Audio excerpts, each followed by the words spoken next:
Un saga judiciaire qui dure depuis des années connaît enfin une conclusion, du moins pour l'instant.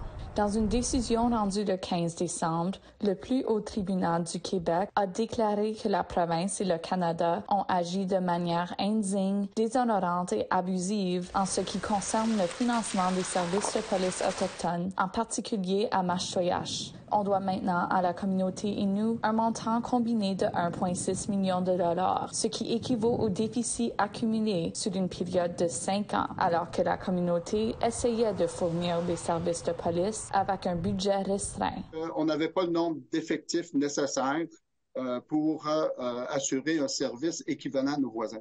Voici ce qu'il faut savoir. En 2019, la communauté de Mashtoyach a poursuivi le Québec et le Canada, soutenant que les gouvernements fédéraux et provinciaux ne donnaient pas suite à leur engagement de financer adéquatement la police. Toutefois, un juge de première instance s'est éventuellement prononcé contre la communauté. Cette dernière a donc interjeté appel et déposé une plainte pour atteinte aux droits de la personne. Au début de 2022, le Tribunal canadien des droits de la personne a reconnu le sous-financement volontaire des services de police autochtones à l'échelle du Canada. La décision rendue par la Cour d'appel cette semaine mène à la même conclusion et renverse la décision précédente rendue contre Mashtoyach. Ça confirme effectivement qu'on a été victime de discrimination et que malheureusement, encore aujourd'hui, en 2022, il existe bien sûr de la discrimination ou du racisme systémique dans différentes approches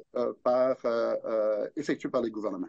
Dans une déclaration, le chef régional de l'Assemblée des Premières Nations Québec-Labrador, APNQL, Ghislain Picard, a dit « La paix, l'ordre et la sécurité publique sont à la base d'une discrimination flagrante à l'endroit de nos communautés. Les gouvernements doivent en prendre acte et agir. » Ni les ministères de la Sécurité publique du Québec, ni ceux du Canada n'ont répondu à la demande de commentaires d'APTN avant la date limite. On souhaite qu'ils honorent leurs responsabilités, qu'ils prennent acte de ce jugement et qu'ils ajustent leur financement en fonction des besoins réels des Premières Nations. Tout le monde le mentionne, tous les corps de police le mentionnent en plus que les meilleures personnes pour intervenir, pour assurer la sécurité chez les Premières Nations, c'est les membres des Premières Nations. Si le Québec ou le Canada décident d'en appeler de cette décision d'indemnisation, la question sera soumise à un juge de la Cour suprême du Canada.